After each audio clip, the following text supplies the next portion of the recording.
యెహోషువ గ్రంథము 1వ అధ్యాయము 9వ వచనం చదువుకున్నాం.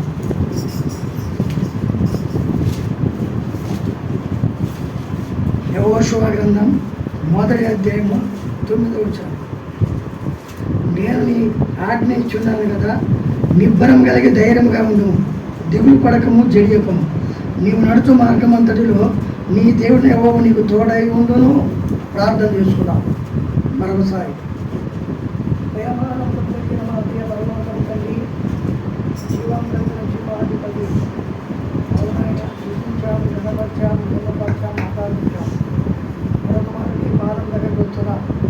ఎందుకంటే నాయన నువ్వు పిలిచిన దేవుడు, మా తోడు నీడుగా ఉన్న దేవుడు, మమ్మల్ని ఇతరులకి మార్గదర్శనం చేసిన దేవుడు కనుకనే నేను స్తుతించాం.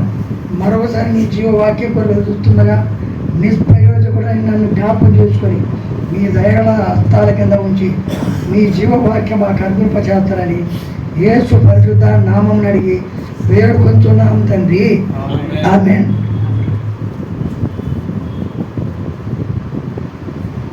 రైట్. క్రీస్తునందు ప్రియమైన సహోదరి సహోదరులారా, గౌరవనీయులారా, యేసు క్రీస్తునామంలో మరొకసారి మీ అందరికీ ప్రైజ్ ది లార్డ్. ఇక్కడ చాలా చక్కటి తోడు. ఇప్పుడు మనం కీర్తన పాడుకున్నందుకు నాకు గుర్తొచ్చింది. తోడని కీర్తన పాడుకున్నాం, మనకు తోడు వచ్చింది కనుక మనకు తోడు. నువ్వు కూర్చున్నప్పుడు, నువ్వు పడుకున్నప్పుడు, నువ్వు లేచినప్పుడు, నువ్వు నడుచున్నప్పుడు, నువ్వు ఏ పని చేస్తున్నా ఆయన తోడుగా ఉంటాడు. ఇక్కడ మామూలు చాలా చక్కని మనం చెప్తున్నాయి. యెహోషువకు ఏమంటున్నాడంటే, నేను నీకు ఆజ్ఞ ఇచ్చున్నాను కదా, నిబ్బరం కలిగి ధైర్యంగా ఉండము, దిగులు పడకము, జడియకము. నీవు నడుచు మార్గమంతటిలో నీ దేవుని యెహోవా నీకు తోడై ఉండును. మన పితరులు ఎక్కడున్నారు? ఐగుప్తులో ఉన్నారు. భయంకరమైన శ్రమలు వస్తున్నారు వారు. ఫరోరాజు చెప్పడం శక్యం కానీ పనులన్నీ చేపిస్తున్నారు వారు. అలాంటి స్థితిలో ప్రార్థించారు. మోషేని ఏర్పరచుకున్నాడు. మోషే ద్వారా తెస్తున్నారు. వచ్చిన తర్వాత ఇక మోషే కూడా మామూలు వచ్చి ఆ నది దాటాలి. ఇక్కడ అంటారు చూడండి, ద్వితీయోపదేశకాండం చూడండి ఒకసారి, 31వ అధ్యాయము. ద్వితీయోపదేశకాండము 31వ అధ్యాయం. మోషే ఇశ్రాయేలందరితో ఈ మాటలు చెప్పుట చాలించి వారితో మరలా ఇట్లను, నేను 120 ఏళ్ళ వాడనై ఉన్నాను. ఇక మీదట నేను వచ్చుచూ పోవచ్చు ఉండలేను.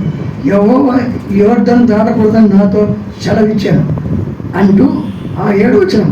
మరియు మోషే యెహోషువని పిలిచి, నీవు నిబ్బరం కలిగి ధైర్యంగా నుండు, యెహోవా ఈ ప్రజలకిచ్చుటకు వారి పితరులు ప్రమాణం చేసిన దేశమునకు నీవు వీరితో కూడా పోయి దాన్ని వారికి స్వాధీనపరచవలను. నీ ముందర నడుచువాడు యెహోవా, ఆయన నీకు తోడై ఉండును, ఆయన నిన్ను విడువాడు, నిన్ను ఎడబాయడు. భయపడకము, విస్మయమందకము అని ఇశ్రాయేలందరి ఎదుట అతనితో చెప్పాను. ఎవరు చెప్తున్నాడు?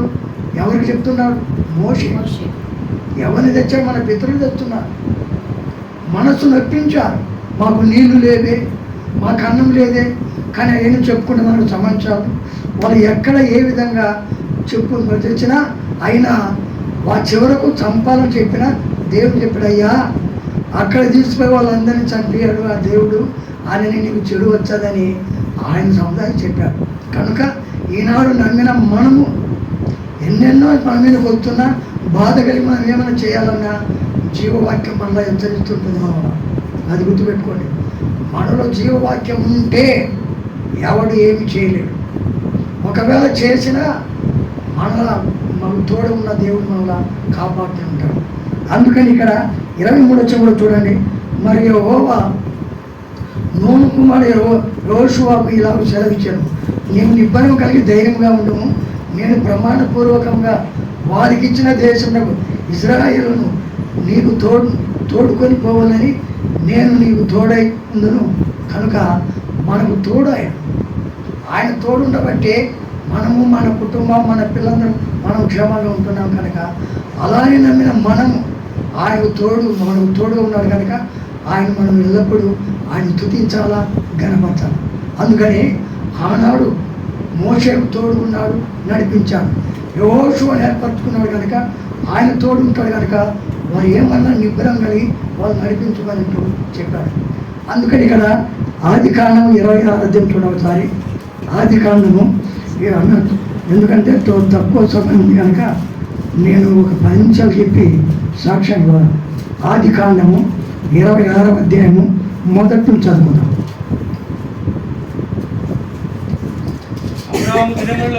దినములలో వచ్చిన మొదటి కరువు గాక మరి యొక్క కరువు ఆ దేశంలో వచ్చెను.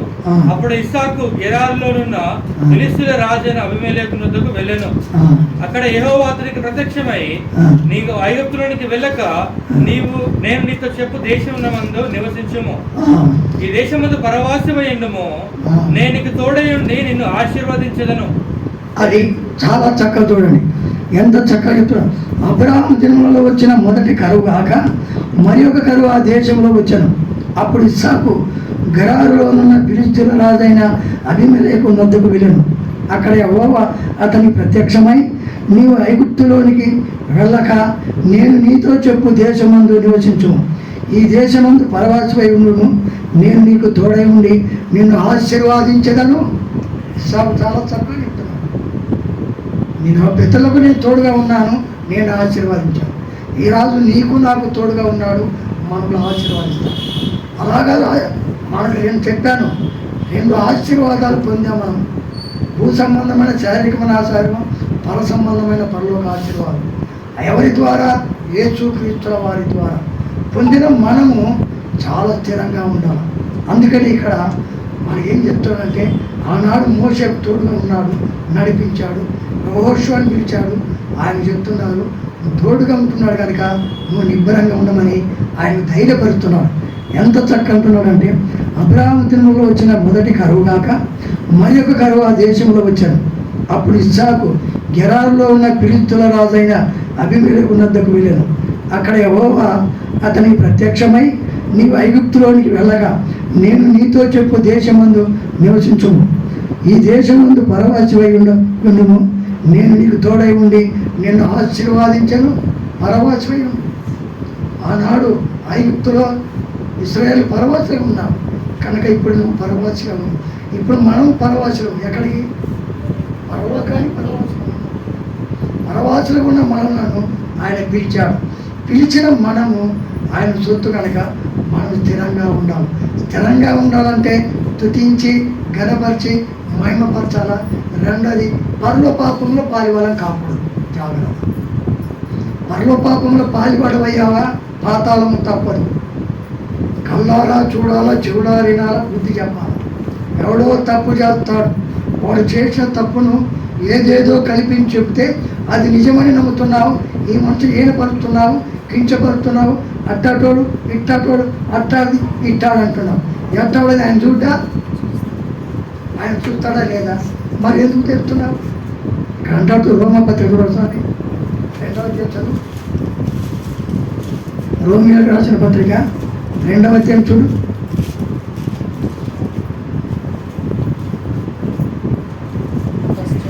కాబట్టి తీర్పు తీర్చు మనుషుడా, నీవెవడవైనను సరే, నిరుత్తు మాత్రమై ఉన్నావు. దేని విషయంలో ఎదుటి వారికి తీర్పు తీర్చుచున్నావో దాని విషయంలో నీవే నేరస్తుడవని తీర్పు తీర్చుకొనుచున్నావు. అది గుర్తుపెట్టుకో. నీవు చూడవు, నువ్వు పెట్టవు. మనం కళ్ళారా చూడాలో, చెవులారా వినాలా. అప్పుడయ్యా అది మంచిది కాదు, చెడు కాదని అతనికి చెప్పాలి. కానీ వాడెవడో ఏదో చెప్తే నిజమని చెప్పి ఈ మనిషిని ఈయనపరుస్తున్నావే, మరి యేసుప్రభుని నమ్మావా? ఆలోచించేయండి.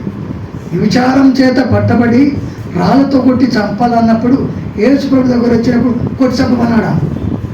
ఏం చెప్పాడు? మీలో పాపం లేని వాళ్ళు ఉంటే ఏం ముందు నువ్వు చెప్తున్నావే, మరి ఏం చేయండి? ఎందుకు చెప్తున్నావు నువ్వు? నాకెందుకు చెప్తున్నావు? అతనికి పోయి మమ్మల్ని దండించవచ్చుగా, అతనికి బుద్ధి చెప్పొచ్చుగా, మరి నాకెందుకు చెప్తున్నావు నువ్వు? అలాగా ఉన్నారు ఎబ్రోన్లో. తర్వాత చెప్తాను, జాగ్రత్త. హిందూ సిద్ధాంతం జీవిస్తున్న నేను క్రైస్తవ సిద్ధాంతం మంచిదని అయితే భయంకరంగా ఉన్నది. అనుభవిస్తున్నాను కనుక మనం బహుజాగ్రత్త ఉండాలా. సహోదరులు ప్రేమించడం నేర్చుకో, ద్వేషించడం కాదు. ద్వేషిస్తే నువ్వు మామూలు పాత జీవితంలోనే ఉన్నావు. చెప్పుడు మాట్లాడినావా? పాత జీవితంలో ఉన్నావు. కనుక కొత్త జీవితంలో జీవిస్తున్న మనము, యేసుక్రీస్తును అంటుకట్టబడిన మనము, ఆయన లక్షణాలు మనలో ఉన్నాం. అందుకనే ఆయన తోడు మనం. అందుకనే ఆదికాండం 39 కూడా చూడండి ఒకసారి. ఆదికాండము 39వ అధ్యాయం మొదటి చదువుకున్నాం.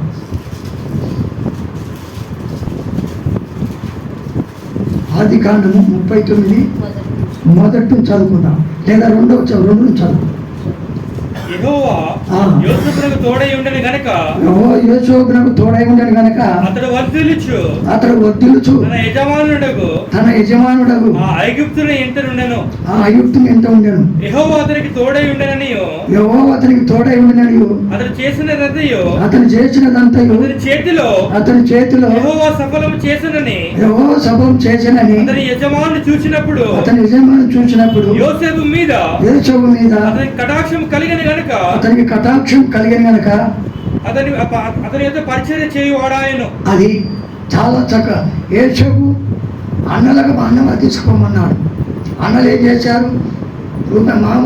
మామూలు చంపి, ఒక పశువును చంపి ఆ రక్తం బట్టలకు పూసి ఏ పురుగు తినిందని నాని చెబుదామని వాళ్ళు అన్నారు. అయితే దేవుని ప్రణాళిక ఏమంటే, వీళ్ళు ఐగుప్తుకు పోవాలి, ఐగుప్తులో శ్రమలను భరించాలి, ఐగుప్తు నుంచి మళ్ళా రావాలా, కానాను చేర్చాలా. అలాగా రావాలంటే మామూలు యేసేపు ఐగుప్తు పోవాలంటే ఈ విధంగా పోవాలి. మూట కట్టారు, ముంటలు వేశారు, ఇజ్రాయేల్ వచ్చారు, వాళ్ళకి అమ్మాడు, ఫరో పోయాడు, ఫరో ఇంట్లో కూడా బహు బాధలు పడ్డాడు, కారాగారం అనుభవించాడు. చివరకు ఫరో రాజుగా అక్కడ నిలబడి ఎంత చక్కగా అంటున్నాడో, చాలా చక్కగా ఉన్నాడు. ఏమంటున్నాడు చూడు ఇక్కడ, ఏమంటున్నాడంటే, యెహోవా యోసేపుకు తోడై ఉండెను గనక అతడు వర్ధిల్లుచు తన యజమానుడు ఐగుప్తుని ఇంట ఉండెను. ఎవరి ఇంట? ఫరో ఇంట ఉన్నాడుగా. కనుక ఫరో కూడా కారాగారంలో పెట్టించాడా? ఆయన కూడా చివరికి ఏం చేశాడంటే కారాగారంలో కూడా గొప్పవాడిగా ఉంచాడు. ఎందుకంటే దేవుని నమ్మిన వాడు ఈడు కూడా ఎడబాయడు. ఎవడు ఏమన్నా ఆయన పిలిచాడు, ఆయన ఎందుకు భయభక్తున్న వాడిని ఆయన కాపాడుతూనే ఉంటాడు, ఆయన వెంట ఉంటూనే ఉంటాడు. కనుక అలాగే ఉంటున్న మనం ఈరోజు మనతో ఉంటాడు ఆయన. ఎందుకంటే ఎప్పుడైతే మనం బాప్తిసం తీసుకున్నామో మన పాత బ్రతుకును ముంచేశాం, కాతగతి ముంచేసి మనం కొత్త జీవితం జీవిస్తున్నాం. కొత్త జీవితం జీవిస్తున్నామంటే యేసు ప్రభు రక్తంతో కడగబడి ఆయన శరీరం తిని ఆయన రక్తం తాగుతున్న మనము ఆయన లక్షణాలు కలిగి ఉన్నాం. వాటిలో ఉన్నాయి, ఆయన శరీరంలో ఆయన రక్తంలో పవిత్రమైన లక్షణాలు ఉన్నాయి. కనుక అది తిని జీవించుకున్న మనము ఆ లక్షణాలు కలిగి ఉన్నాం. అవి లేకపోతే మళ్ళీ యథారాజ తదా ప్రజ అనేది ఉండకూడదు. కనుక అందుకని ఇక్కడ యేసేపును చాలా చక్కగా ఏమంటున్నారంటే, యెహోవా యేసేపుకు తోడై ఉన్నాడు కనుక అతడు వర్ధిల్లుచు తన యజమానుడు ఐగుప్తు ఇంట ఉండెను. యెహోవా అతనికి తోడై ఉండెననియు అతడు చేసినదంతయు అతని చేతిలో యెహోవా సఫలం చేసిననియు అతని యజమానుడు చూచినప్పుడు యేసేపు మీద అతని కటాక్షము కలిగను, గొప్ప ప్రేమ కలిగింది. ఉండాలా అంటే నా సింహాసనం మీద ఇతను ఉండాలా, అది కటాక్షం అంటే. నేను కూర్చున్నాను కదా కనుక నేను చేసి ఇక్కడ అంత చక్కగా జరిపిస్తాడు కనుక ఇతడు ఆ కుర్చీ మీద కూర్చోవలసిన వాడే, అక్కడ ఉండవలసిన వాడే అని ఆ కటాక్షము, ఆ ప్రేమ, ఆ దయ కలిగి ఆ తోడుగా ఉన్నాడు. అలాగా ఉన్న నేను మనకు తోడు ఉంటున్న దేవుణ్ణి మనం మరవకూడదు. మన మీద ఎన్ని వచ్చినా అవి మనకు శోధన. ఎందుకంటే మనల్ని పరీక్ష చేస్తున్న చదువుకున్నాం, మనల్ని పరీక్షిస్తున్న దేవుడు ఉంటాడు కనుక ఆ పరీక్షలు మనం నెగ్గాలి.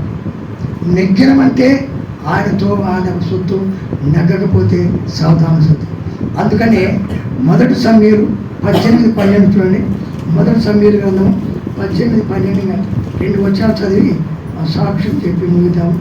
ఎందుకంటే అన్న సమయం క్లుప్తంగా ఇచ్చాడు కనుక మనం క్లుప్తంగానే వెళ్ళిపోదాం. 1 సమూయేలు 18:12 చదువుకున్నాం. యెహోవా తనను విడిచి దావీదునకు తోడై ఉండుట చూచి సౌలు దావీదునకు భయపడెను. అదో చాలా చక్కగా చూడండి ఏమంటున్నాడు అక్కడ 18:12 ఎంత చక్కని మాట చూడండి.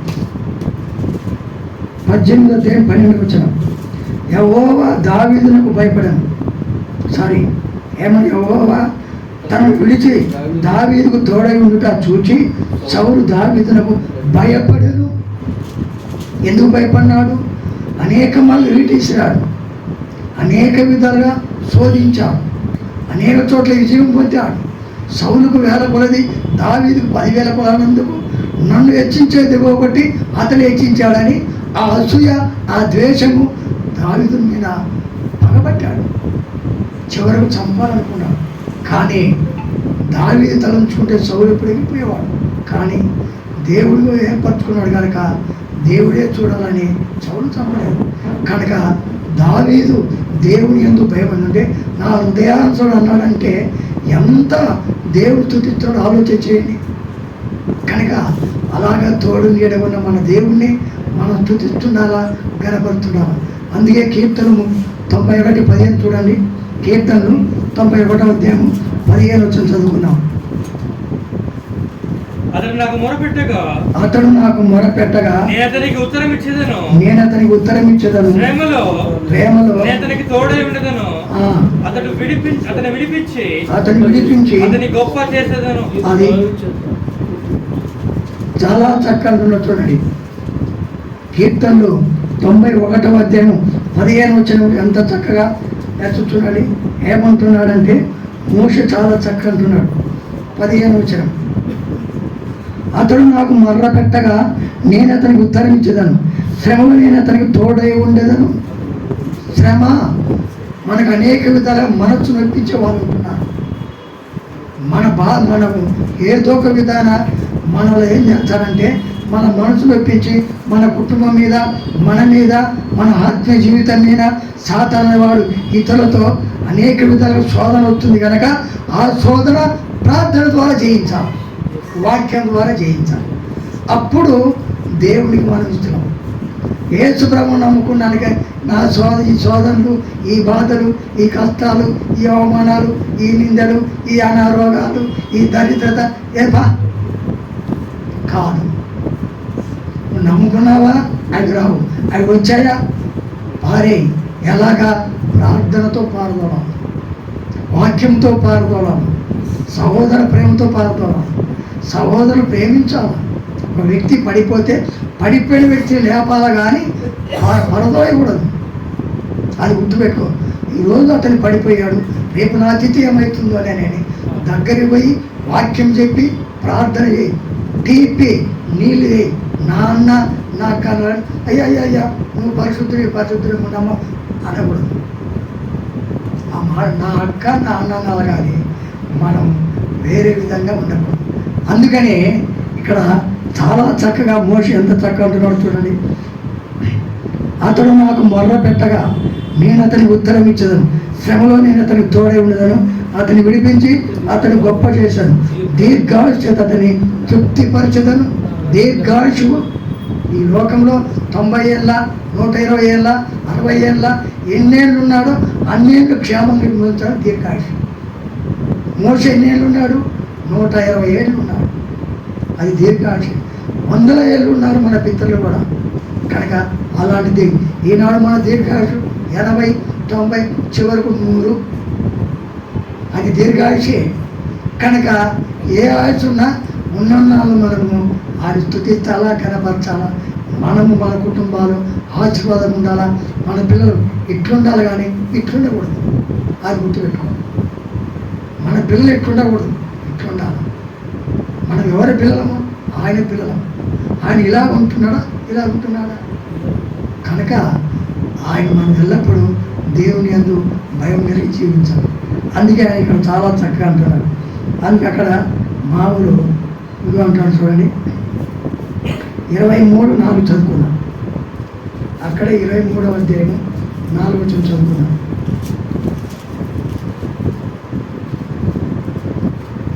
కీర్తన 23:4. గాఢాంధకారపు లోయలో నేను సంచరించినను, ఏ అపాయమునకు భయపడను. నీవు నాకు తోడై ఉందువు. నీ దుడ్డు కర్రయు నీ దండమును ఆదరించును. అది చాలా చక్కగా అంటున్నాడు దావీదు. గాఢాంధకారపు లోయలో, భయంకరమైన శ్రమల్లో, కనుక అలాంటి శ్రమల్లో ఉన్న ఆ శ్రమలని తప్పిస్తూ కాపాడుతున్న దేవుణ్ణి చాలా చక్కగా మొదలుపెడుతున్నారు. అలాగనే నీవు నేను అలాంటి శోధనలు మనకు వస్తారు. మనం దూషించే వాళ్ళు ఉన్నారు, అపవాసం చేసే వాళ్ళు ఉన్నారు, నిందించే వాళ్ళు ఉన్నారు, చివరకు చెప్పుడు మాటలని పక్కకు దోసే వాళ్ళు ఉన్నారు, పారాలైపోయే వాళ్ళు ఉన్నారు. కానీ ఆయన చూడు అలా అనుకుంటే మాది యూదేశ్వరేతును పక్కకు వేయాలన్నా దగ్గరకు ఉంచగలనా? చివరికి ఆయన ప్రాణం తీస్తాను తెలుసుగా, తెలిసి కూడా ప్రేమించాడు. ఎందుకో తెలుసునా? ప్రేమామయుడు. కనుక యేసు ప్రభు నమ్ముకున్న నీవు నేను ఆయన లక్షణాలు మనలో ఉండాలి. కానీ మళ్ళీ పాత లక్షణాలు ఉంటే నువ్వు ఎప్పుడు నమ్ముకున్నావు? మరి నీళ్ళు ఎలా పాపం పోయింది?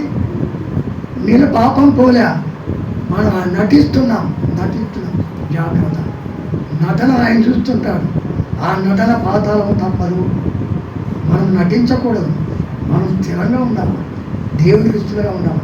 అంతేగాని పరలో పాపంలో పాలివాళ్ళం మనం కాపాడాలి. అందుకని ఆయన ఇక్కడ చాలా చక్కగా అక్కడే సమీరు 3:32 చూడండి చెప్పి నేను సాక్షి చూస్తాను. సమీరు 3వ అధ్యాయము 32 చదువుతున్నాను.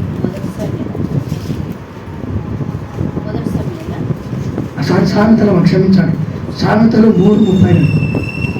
సామెతలు 3వ అధ్యాయం 32 క్షమించాలి.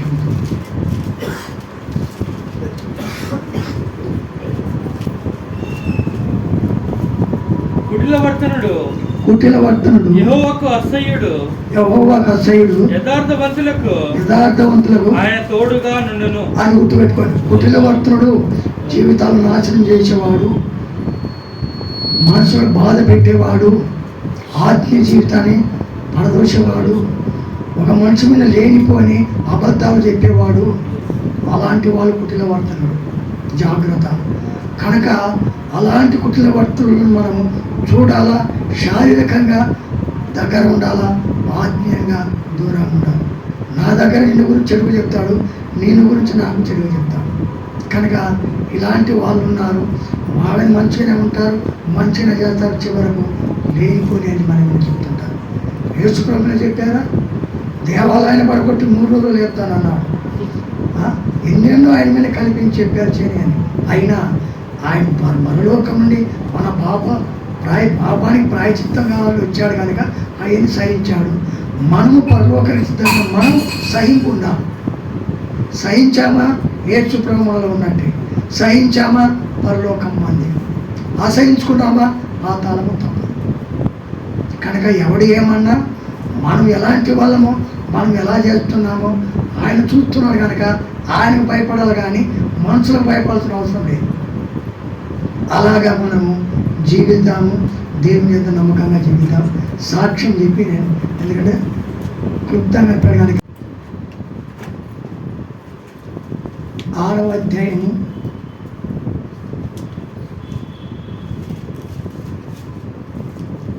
6వ అధ్యాయము 5వ వచనం చదువుకున్నాం. నేను అపవిత్రమైన పెదవులు గలవాడను, అపవిత్రమైన పెదవులు గల చెవుల మధ్య నివసించేవాడను. నేను నశించి తిని రాజును సైన్యాలకు అధిపతి యెహోవాను నేను కన్నులారా చూచి తిని. ఈ వాక్యం తర్వాత ఎఫెసీయులకు రాసిన పత్రిక 3వ అధ్యాయం 7వ వచనం చదువుకున్నాం. ఎఫెసీయులకు రాసిన పత్రిక 3వ అధ్యాయము 7వ వచనం.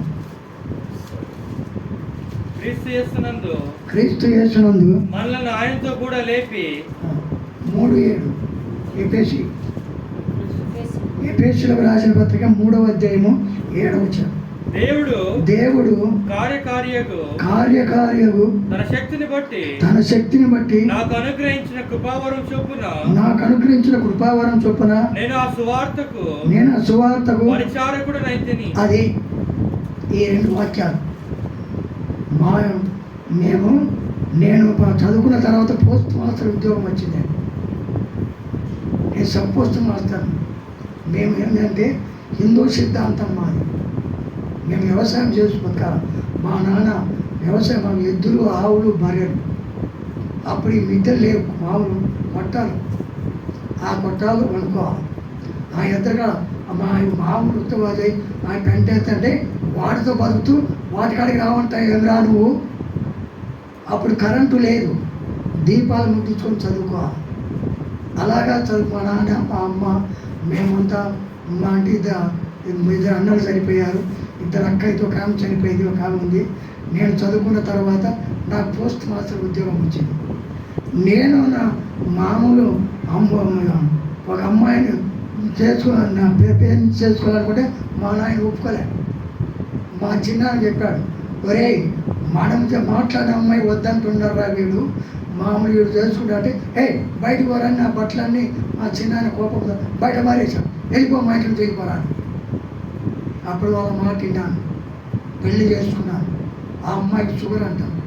మా అమ్మ చనిపోయింది, నేను మా నాన్న మా అమ్మాయి ముక్కున్నాం. కానీ నేను మామూలు డ్యూటీకి పోతే మంచంలో పడుకుంటుందంట. మా నాన్న ఏ అమ్మాయి పడుకున్నాంటే నాకు కావలేదులే నువ్వు తినిపో అంటదంట. నేను వచ్చాక మళ్ళీ లేస్తుంది, మళ్ళీ బాగుంటుంది. ఇట్లా ఈ విధంగా ఉండి ఆ ట్యాబ్లెట్లు అయిపోయినాయి. నేను వచ్చాక పండుకొని అంటుంది. ఏమ్మా అంటే నాకు బాగలేదు. ఆటో తీసుకొని డాక్టర్ దగ్గర పోతే 200 షుగర్ ఉంది కదా అయ్యా, ఏం చూపించదు అంటే నాకు తెలియదంటే అట్లా పండుకుని భార్య తెలియదంటే ఏమయ్యా అన్నాడు. సరే తెచ్చాను, చూపించాను. ఆ షుగర్తో చనిపోయింది. నేను తాగుడుకు బానిసయ్యాను. పోస్ట్ ఆఫీస్లో మీలాంటి వాళ్ళ డబ్బులు కట్టుకుంటాను. నువ్వు తీసుకున్నట్టే 1000-2000 తీసుకునేది, బార్లలోకి పోయేది, నాతో వచ్చే వాళ్ళం తాగేది తినేది. అంతేకాదు వేషల ఇళ్ళకి పోయేది, వేషలు తీసుకుపోయేది, అనేక విధాలుగా వస్తున్నాను. మాకు సంవత్సరం ఒకసారి ఇన్స్పెక్షన్ ఉంటుంది. ఆ ఇన్స్పెక్షన్లో పట్టుబడ్డాను. చివరికి నేను సెంట్రల్ జైలు పోవాలి. మా నాన్న ఒక ఎకరం అమ్మి 1 లక్ష రూపాయలు కట్టేశాను. ఆయన చనిపోయాడు. ఇక ఇంకొక ఎకరం ఉంటే అది కూడా అమ్ముకొని ఆ డబ్బులు తీసుకొని విజయవాడ, గుంటూరు, రాజమండ్రి నా ఇష్టానుసారంగా తిని త్రాగి అయిపోయినాయి. ఇక డబ్బుల్లో ఏమి లేదు. ఇక్కడికి వచ్చి ఇవ్వడుకునే వాళ్ళు లేడు. రాత్రులు చొక్క తెచ్చుకునేది, 2 ఇళ్ళు అడుక్కుండేది. అన్నం తెచ్చుకుంటే స్టేషన్లో కూర్చొని తిని పడుకునేది. దోమలు తినేస్తాయి. ఈ చలికాలము ఆ బయట వెళ్ళి సూర్యోదయం దగ్గర గలగల ఉనికి కూర్చుంటాం. ఆ టీ కొట్టగా పొర అంటాం. గడ్డం మార్చింది, తల మార్చింది, బట్టలు మార్చినాయి. వాళ్ళు ఏం చేస్తారంటే చాలా ఇదిగా చూస్తున్నారు. ఏం చేస్తారు, పగులు అన్నం ఉండదు, రాత్రులు అడుక్కొని తినేది పండుకునేది. ఒక రాత్రి రసోడు చేస్తే రైల్వే స్టేషన్లో పడుకున్నాను. నాకు పోస్ట్ మీద ఉన్నప్పుడు నాకు వాక్యం చెప్పని వస్తారు. స్టూల్ వేసుకుంటున్న నా దగ్గర 4 పని చేస్తారు. అయ్యా స్టూల్ తీసుకురా, స్టూల్ మీద కూర్చోబెట్టేది. చూడు బ్రదర్, కృషి ఉంటే మనుషులు రుచులు అవుతారు, మహాపురుషులు అవుతారు, విలవేల్పులు అవుతారు. కృషితో నాస్తి దుర్భిక్షం. కష్టపడి పనిచేయాలి. ఆ వచ్చిన డబ్బు భార్య పిల్లలు తినాలా, మిగిలింది పోస్ట్ ఆఫీసులో కానీ బ్యాంకులు వేసుకొని మా అమ్మ మా నాన్నలు కానీ ఆ డబ్బులకు మామూలు ఏ తినేది. చివరికి పిల్లలు దరిద్రులు చేస్తున్నారని వాళ్ళకి చెప్పి నేను పంపిస్తాను, నాకు చెప్పినంత ఇలాగ ఉన్నాను. చివరికి ఏమయ్యానంటే ఈ విధంగా అడుక్కుంటున్నాను. ఒకరోజు నర్సరావుపేట స్టేషన్లో పండుకున్నాను.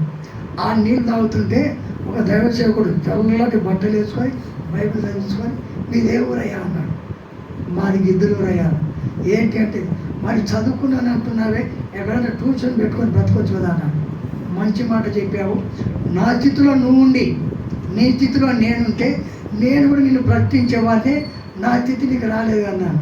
ఏమనుకున్నాడు, నా ఇంట రాయని హోటల్ తీసుకుపోయాడు, అన్నం పెట్టాడు, పెట్టించాడు, తిన్నాను. మా ఊరు వచ్చి పోయాను. గడ్డం గీయడం అన్నీ నేను తీసిచ్చాడు, బట్టలు తీసాడు, 2 జతల బట్టలు ఇచ్చాడు, సాప ఇచ్చాడు, తలదిండి ఇచ్చాడు, బైబిల్ ఇచ్చాడు. ప్రార్థన కూర్చోమంటే నాకు అలవాట్లేదు, అటు దూరంగా పోతాను. ఆ యొక్క ఉదయాన్నే టీ ఇస్తుంది 7 గంటలు, 8 గంటలకు టిఫిన్ పెడుతుంది, మధ్యాహ్నం అన్నం పెడుతుంది, సాయంత్రం 4 గంటలకు బజ్జీలు చేస్తే తిడుతుంది. ఎంత గొప్ప ప్రేమిస్తుంటే అంత వ్యతిరేకంగా ఉన్నాను. ఒకరోజు బైబిల్కి పోతూ ఈరోజు నేను చావా, రైలు కింద పడా, గుర్రేసుకోనా, మందు దాగా అనుకుంటూ పోతున్నాను. నా ఎడంకాల కట్టి పట్టుకుంది, జాడిస్తే కట్టవా, ఇంత జరుగుతుంది కట్టుకోండి, అలా అంత దూరం పడిపోయింది. కింద చూస్తే రక్తం కారుతుంది. ఈ పంచె చించి పైనుంచి కిందికి దిగుతూ చుట్టి పరిగెత్తుకుంటూ వచ్చాను. నాకు పాము వచ్చిందని పడిపోయాను. సంఘం 200 మంది సంఘం, 6 మంది పెద్దలు. ముగ్గురు పెద్ద సంఘ పెద్దలు ఆయన ఆటో తీసుకొని డాక్టర్కి పోయాను. డాక్టర్ అయ్యా ఆయనకు నోట రక్తం పడుతుందయ్యా అంటే చేయని పని చేయమన్నాను. ఆయన ఇంజక్షన్ వేసి ఏం లేదో ఆ రాత్రి ఆ పగలంతా చేశాడు. మరుసటి మధ్యాహ్నానికల్లా లేచి కూర్చున్నాను. ఈ పార్శ్వమంత రక్తం కడైంది, కాలం తలా వాసింది. ఇంకా 3 రోజులు నా దగ్గర ఉండాలంటే ఆయన దగ్గర 3 రోజులు ఆయన డబ్బులు నా డబ్బులు ఇచ్చి వెళ్ళిపోయాను. 3వ రోజు ఆయన పట్టు తీసుకొని పైనుంచి కిందికి చుట్టుకుంటూ వచ్చాడు పాము కాటు దగ్గరికి. ఆ పాము కాటు ఎడల్పు చేసి ఆ రక్తం దాస్తే నల్లగా దోశ రక్తం పడిపోయింది. అది ఇచ్చాడు, వచ్చాను. అప్పుడు భయం వేసింది నాకు, చాలా భయపడ్డాను. ఆయన కాలం పడుతులే లే అని మళ్ళీ తెల్లారుజాము 4 గంటలకు వెళ్తాను. గంట సేపు ప్రార్థన చేసుకుంటాను, బైబుల్ చదువుతాను. అదంతా ఉడితే వద్దు తమ్ముడా, ఆ ఆడపిల్లలతో మా పని చేయొద్దంటాను. వాళ్ళకన్నా ముందే సువార్తకు పోతాను. అన్ని చేస్తూ చెందుతున్నాను. 10 నెలల తర్వాత నాకు బాప్తీసం ఇచ్చాడు ఆయన. బాప్తీసం ఇచ్చిన 6 నెలలకు చనిపోయాడు. సంఘం గలిపోయిపోయింది. 6 మంది సంఘ పెద్దలు, మేము తెచ్చిన సేవకుడు కానీ వీళ్ళు, మేము తెచ్చిన సేవకుడు కానీ వీళ్ళు. వారం పొడుగున పరిచయం జరగడం లేదు. ఆదివారం సేవకుని పిలిపిస్తారు, వాక్యం చెప్పిస్తారు, ఆడికేది ఇచ్చి పంపిస్తున్నారు. ఏం చేయాలో అర్థం కాక మోకరించి ప్రార్థన చేసుకుంటే ఇప్పుడు వచ్చింది. ఎఫెసీయులకు రాసిన పత్రిక 3:7 వచ్చింది. అక్క నీకు వద్దు, ఆయన వద్దు అంటారు. వద్దు కానీ పోతాను. ఒక 500 డబ్బులు ఇచ్చింది. బయటకు వచ్చాను. 6 రాష్ట్రాలు తిరిగి సువార్త ప్రకటించాను.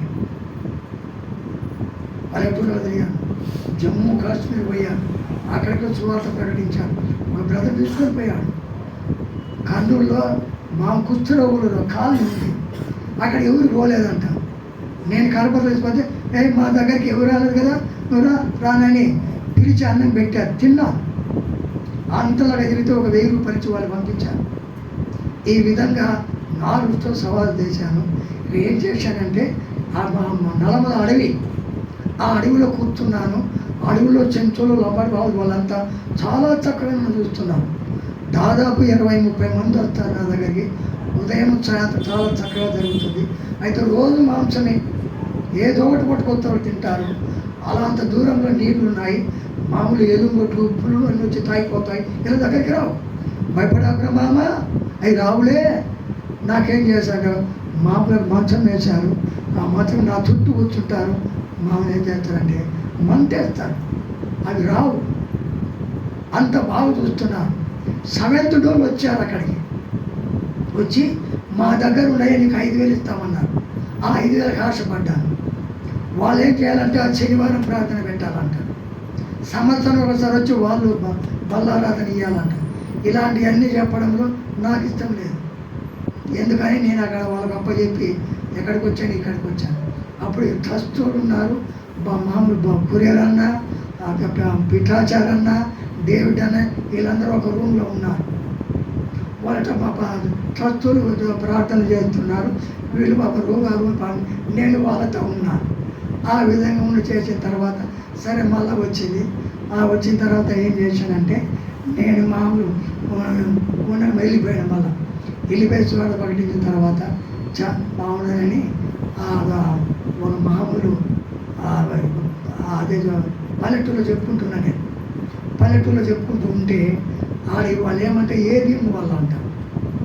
ఆ ఏబిఎం అయ్యా ఈ ఆరాధనలు ఇవన్నీ మా గిట్టవయ్యా, మేము అది కాదు, మేము కీర్తనలు పాడుకుంటాము, ప్రార్థన చేసుకుంటాము, అంతేగాని నువ్వేదో ఆరాధన అంటున్నావు, అది అంటున్నావు, ఇది అంటున్నావు, వెళ్ళిపో అన్నాడు. కనుక మళ్ళీ వచ్చాను. ఇప్పుడు ఆడబడి ఉన్నాను. కురియరనన్నా ఎక్కడన్నా మాకు సమయం అంటే నాకు భార్య ఉండాలంట. 65 ఏళ్ళ వారికి నాకు భార్య. కనుక ఈ విధంగా చాలా హీనంగా చూస్తున్నాను. మా ఊర్లో ఒకతని మధు అని, అతను మామూలు లాయరు. వాళ్ళ అవ్వగారు పుట్టాడు, వాళ్ళ అవ్వగారులో పెరిగాడు. అతను ఏం చేశాడంటే మా ఊరిలో వస్తే అతని ప్రెసిడెంట్ చేశారు. మామూలు గౌరవంగా బ్రతకాల. ఎస్సీ కాలనీలో పోయి రాత్రుల్లో ఒక అమ్మాయి దగ్గర పండుకుంటాడు. ఆ ఎస్సీ కాలనీ సువార్త ప్రకటించాను. లేకపోతే అక్క పక్కిన అన్నయ్య కరా అన్నది. అన్న వాడు రాత్రుల్లో వస్తాడు, మామూలు అతను ఆ అమ్మాయికి తినిపిస్తాడు, ఆ అమ్మాయి ఇతనికి తినిపించి క్యాట్లు రంకెలు వేస్తుంటాడు. అన్న నువ్వు అరగూడమంటే అరుచని నన్ను తిడుతున్నాడు. అతనికి ఏం దుర్మార్గము అని ఆడు నాకు చేతపడి చేయించాడు. ఆ మాంత్రికుడు నన్ను ఎంత హింస పెడుతుందంటే భయంకరంగా హింస పెడతాడు. వాడు నన్ను చెప్పలేక గాలి నిద్రగల చేస్తాడు. ఈ మా ఎబ్రోన్లో కూడా చాలామంది నా కాళ్ళు ఎట్టగాల్చి పెట్టారు, కాలంతా కాల్చి పెట్టారు.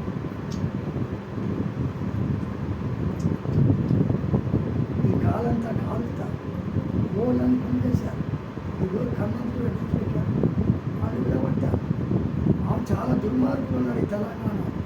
వాడు గాలి నిద్ర ఎలా చేస్తారు, వాళ్ళు రాత్రులు వస్తారు, నన్ను హింస పెడతారు, గుడ్లో పోల్చిపోతారు, గుండెల మీద కొట్టిపోతారు, కడుపు మీద చనిపోతారు. కానీ దేవుడు స్వరం భయపడవాకు నిపుణమైన స్వరంలో విన్నాను. ఆ స్వరం విన్నా కాబట్టి దేవుడు నన్ను కాపాడుతూ చేస్తున్నాడు. కనుక ఇప్పుడు ఏం చేస్తారంటే, ఏ విధంగా వాడేదో నా మీద ఏదేదో చెప్తే నేను మామూలు మిమిక్రీ వాళ్ళతో దుర్భాషలను మాట్లాడించి ఒక సినిమా చెప్తే అది తెస్తే నేను మాట్లాడినట్టు అందరూ చూపిస్తారు. ఇప్పుడు నేను దుర్భాషలు ఆడుతున్నాగా, మరి నా దగ్గరికి వచ్చి ఎందుకు నేను దుర్భాష అనొచ్చుగా. ఆ శిలులు చూపించేది అందరూ చూపించి చూడయా వాడు ఎట్లా దుర్భాషలు ఆడుతున్నాడో, మళ్ళీ వాక్యం చెప్తే అది ఇదని చెప్తుంటారు. చాలా దుర్మార్గులు ఉన్నారు ఎవరోళ్ళు. అలా వాడు చెప్తే నేను మంత్రి, ఈ మంత్రిని ఎందుకు హింసపెట్టాలా అని ఆలోచించే వాళ్ళు తెలంగాణ భయంకరంగా ఉన్నారు. నేను చాలా భయంకరంగా ఉన్నారు తెలంగాణ. వాళ్ళ బైబిల్ పట్టుకుంటున్నారు, ప్రార్థనలు చేస్తున్నారు, మామూలు హింసపెట్టి ప్రాణాలు తీసేవాళ్ళు కూడా ఉన్నారు అక్కడ. ఆయన I don't care, I have decided to follow Jesus Christ. Don't care, ఎందుకు తిరిగి మా మార్గమే. ఎందుకంటే చచ్చినను నన్ను లేపుతాడు, చావు అంటే భయపడరా, వేచినాడురా సమాధి కనుక రాత్రులు నన్ను ఎంత ఇది చేస్తున్నాను. నోట్లో పుడుతారు, పుస్తకం రక్తం తెచ్చి నోట్లో పోతారు, ఏ తెచ్చి నోట్లో పోతారు. చివరికి నాకు ఆ గాఢ నిద్రలో వచ్చినది కనుక అనేక విధులకి నన్ను వేసిపోతుంటాను. అయినా దేవుడు నాతో నన్ను కాపాడుతున్నాడు కనుక ఇలాంటి జీవితం జీవిస్తున్న నన్ను దేవుడు పిలిచాడు దేవుడు నన్ను ఉన్నాడు కనుక. ఎందుకంటే ఎక్కడైనా పోయి ఒక పల్లెటూళ్ళలో కూర్చున్నామని అనుకుంటున్నాను, ప్రార్థన పెట్టాను. ఎందుకంటే నాకు మామూలు సంఘం చేయాలంట. ఎందుకంటే నీ భార్యలో ఈ వయసులో ఆయన సమర్థం మామూలు భక్త సింగ్ అనే భార్య ఉందని అన్నాను నేను. ఇంకా మా శువాత అపోస్తులు పూలకు ఉన్నారా, వాళ్ళకు ఉన్నారా? మరి నాకెందుకు? ఇప్పుడు భార్య ఉంటే ఇద్దరు వచ్చి చెయ్యాలా, నాకు లేదుగా. అప్పు పాతి పెట్టాను అన్నపోయితే అన్నారు గురువు నవ్వుతాడు ఆయన. కనుక చాలా భయంకరులు ఉన్నారు అక్కడ. ఉన్నాయి కూడా ఒకరి మీద ఒకరి భయం, పైకి మళ్ళీ బాగానే ఒకరిని మాట్లాడుతుంటారు, ఆంతరంలో భయంకరంగా ఉన్నారు. కనుక మనం ఏం చేయాలంటే మనం ఆయనకు అప్ప చెప్పాలా, మనం ప్రార్థన చేసుకోవాలా, దేవుని అందరూ ఆ నిజంగా కనుక నా విషయం మీరందరూ ప్రార్థన చేయండి. ఒకటి ఆరోగ్యము,